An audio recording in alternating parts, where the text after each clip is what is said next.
요거 일단 주봉을 먼저 보고 가죠. 디오는 제가 오래전부터 여러 번 말씀을 드렸던 종목이에요.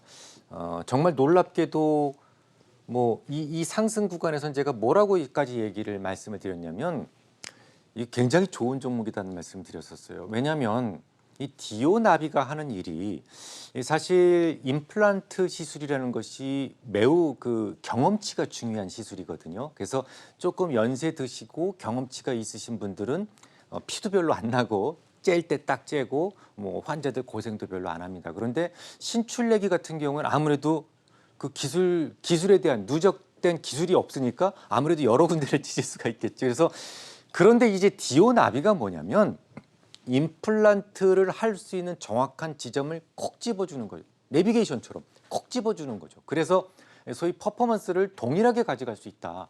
경험이 많은 의사와 경험이 작은 의사 동일하게 가져갈 수 있다. 그래서 제가 이런 말씀까지 드렸었어요. 기억나시는지 모르겠습니다만 제가 만약에 개업을 하면 치과를 지금 막 개업하려고 그런다면 이거 사겠다라는 말씀까지 드렸었어요.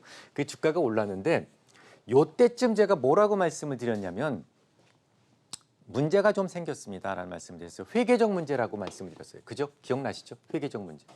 이게 무슨 말씀일까요? 회계하라 이게 아니라 회계적인 문제입니다.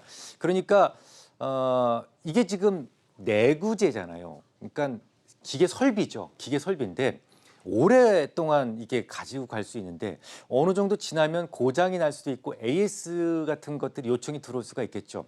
자, 그런데 지금 디오납이 없는 의사가 없어요. 거의 치과 쳐놓고 이거 안 하는 분들이 뭐 물론 임플란트 시술 안 하시는 분들은 안 하겠지만 거의 다 가지고 있다라는 말입니다. 그러면 매출은 꽉 차 있는 상태에서 이제는 이렇게 꺾이는 상황이라는 거죠. 매출이 꺾이는 상황에서 과거에 있었던 AS가 밀려오기 시작을 하게 되면 물론 우리나라뿐만 아니라 모든 회계가 발생 기준이죠. 그래서 매출과 동시에 비용도 같이 뗍니다. 비용 같이 떼지만 중요한 게 뭐냐면 매출이 이렇게 늘어나면서 비용이 생기는 거하고 AS가 들어오는데 매출이 꺾인 상태하고는 이 비용의 크기가 좀 달라 보일 수 있다는 거죠. 그래서 떨어질 수 있어요라는 말씀을 드리게 됩니다. 그런데 이제 중요한 게 뭐냐면 그때 제가 말씀을 드렸던 것이 있어요. 이게 다시 살아나려면 조건이 필요하다. 어떤 조건이 필요하다라고 말씀을 드렸어요. 우리나라는 이제 포화됐으니 포화 상태니까 가급적이면 중국이나 다른 나라 쪽으로 이렇게 매출이 확대되면 다시 일어날 수 있을 것이다라는 말씀을 드렸었어요. 근데 그렇게 했죠. 회사에서. 어떻게 했습니까? 중국의 어떤 딜러십 같은 것들을 계속 만들어서 그쪽 시장을 계속 넓혔고요. 그다음에 이제 올 4분기부터는 미국 시장에서도 이 판매가 시작이 되죠.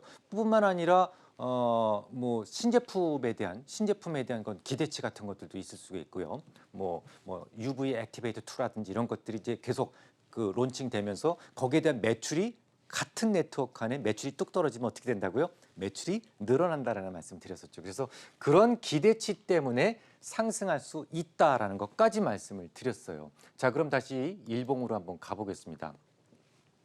그래서 반등을 줬는데 지금 질문은 뭐냐면 여기서 왜 횡보를 했느냐는 거죠. 그것부터 좀 설명을 드려야 될 것 같아요. 이걸 좀 펼쳐서 보겠습니다. 펼쳐서 보시면 제가 뭐라고 말씀을 드렸어요? 자, 일단 3개월 이내의 태양봉은 그 힘이 막강하다. 그래서 일단은 지지선으로 취한다라고 말씀을 드렸었죠. 그러면 지지선이 맞나 한번 보겠습니다. 여기가 딱 그 위치인데요. 대략 요런 정도의 모습이 되겠죠. 그래서 보시는 것처럼 지지선이 되더라는 거죠. 그죠? 지지선이 되더라. 여기가 지지선인데 자, 태양봉은 어떻다라고 말씀을 드렸어요. 유효 기간이 있다. 석 달이 지나면 점점 지지력이 쇠약해진다. 쇠약해지는 모습이 보이죠. 여기서는 이렇게 철저하게 지켜줬던 것이 이 근처면 툭툭 빠지기도 하고 좀 무너지는 듯한 느낌이 드시죠. 자, 그리고 머리 위에 저항을 보자라는 거죠. 저항을 보시면 이런 그 들떠 있는 양봉들, 이렇게 들떠 있는 양봉들은 그 자체적으로 저항이 있다라고 말씀을 드렸어요. 그러면 또 한번 그려볼까요? 요 라인에서 매우 강한 저항이 있다는 것을 알 수가 있겠죠. 그러면 저항과 지지 사이에 있는 거죠. 그죠? 저항과 지지 사이에 있는 거죠. 그래서 요 위치에선 지금 아무래도 반등을 조금 이제 좀 꺼리는 그런 모습이 나타나고 있는 거예요. 그럼 이럴 때 전략을 어떻게 세워야 됩니까? 이 저항이 뚫고 나간 다음에 저항이 없으면 상관이 없는데 저항이 여기 또 있죠. 이걸 이제 이중의 저항이라고 그러거든요. 보시면 실질적으로 저항을 받았던 위치에서 요 위치에 있는 저항은 여기서 받았죠. 그럼 여기 있는 저항은 조만간 받을 가능성이 높다라고 보실 수가 있겠죠. 그래서 이 종목에 대해서는 기본적인 시황 자체는 매우 좋다. 왜냐하면 중국 시장이라든지 미국 시장이라든지 그것도 이제 4분기부터 시작이 되면 매출에 대한 기대치는 높아지고 있고 또 신제품에 대한 기대치도 높기 때문에 조건만 맞는다면 강세를 보일 가능성이 있다. 하지만 이렇게 강한 저항 앞에서 매수는 바람직스럽지 않다. 그래서 이걸 완전히 넘는 모습을 보여주거나 아니면 충분히 가격적 여기서 이제 횡보한 길이가 길기 때문에 만약에 여기서 조정을 보인다면 조금 조정을 보이는 게 아니죠. 그래서 이런 경우에는 기대 수익은 작죠. 조금 먹어야 되잖아요. 하지만 여기서 실패했을 때는 어떻게 되돌아왔을 때는 거기에 대한 손실은 내가 감내해야 되는 손실은 크죠.